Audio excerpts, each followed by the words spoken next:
Hello guys, welcome back to our channel Barnali টুকির blog. তো সকালে উঠে সবাইকে গুড মর্নিং বলছি।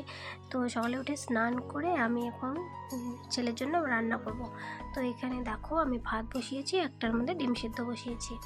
তো ভাবছি ছেলেকে আজকে সিদ্ধ ভাত খাবো। তো এখানে দেখো আমার ভাত হয়ে গেছে। তো ডিম সিদ্ধ, পেঁপে সিদ্ধ, আলু সিদ্ধ আর ঢ্যাঁড়স সিদ্ধ।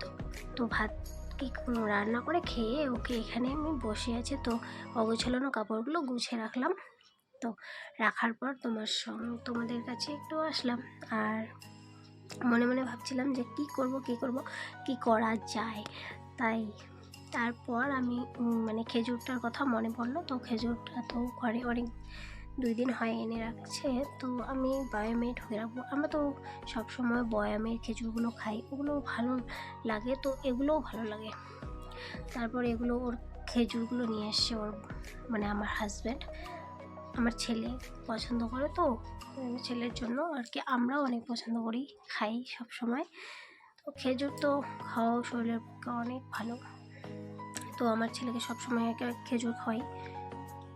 তো খেজুর এখানে কি করছি, তো বয়ামে রাখবো বলে প্যাকেটটা। তো এখানে আমরা সবাই আছি, দেখো আমার ভার্স দিয়েছে। তো ওকে দেখানো।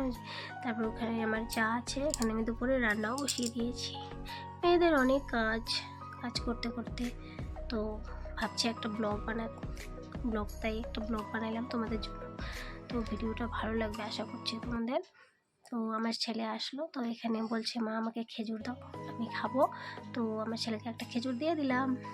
তারপর বয়ামে ওটা রাখবো, ভাস্তি খাবে, আমি খাবো আর রাখবো। ভাবছিলাম দুপুরে কি করা যায়, একটা পেঁপে খাবো। তো সকালে পেঁপের গাছ থেকে একটা পেঁপে পেরে এনেছিলাম আমি। তো পাকছে, অনেক পাকছে, আমাদের গাছ আছে। তো পেঁপেটাকে আমি মাখা করবো। পেঁপে শরীরের পক্ষে অনেক ভালো, অনেক ভালো। রোগী বলো, সুস্থ মানুষ বলো, সবাই খেতে পারে পেঁপেটা আমাদের ভালো লাগে। তাই আমরা আর কি সবসময় খাই না বলতেও, 1 দিন 2 দিন পর পর খাই আর কি। ভালো লাগে, পেঁপে মাখা খেতে ভালো লাগে, পাকা ভালো লাগে, এবং সবজি করে খেতেও ভালো লাগে, সিদ্ধ ভালো লাগে। তো অনেক ঝাল হয়েছে, তো ঝাল খাচ্ছে। তো এখানে আমার বাবু খেলা করছে। তো ভিডিওটা রাত্রে মেলায় চলে গেছিলাম। ভিডিওটা ভালো লাগলে লাইক, কমেন্ট, শেয়ার এবং সাবস্ক্রাইব করো।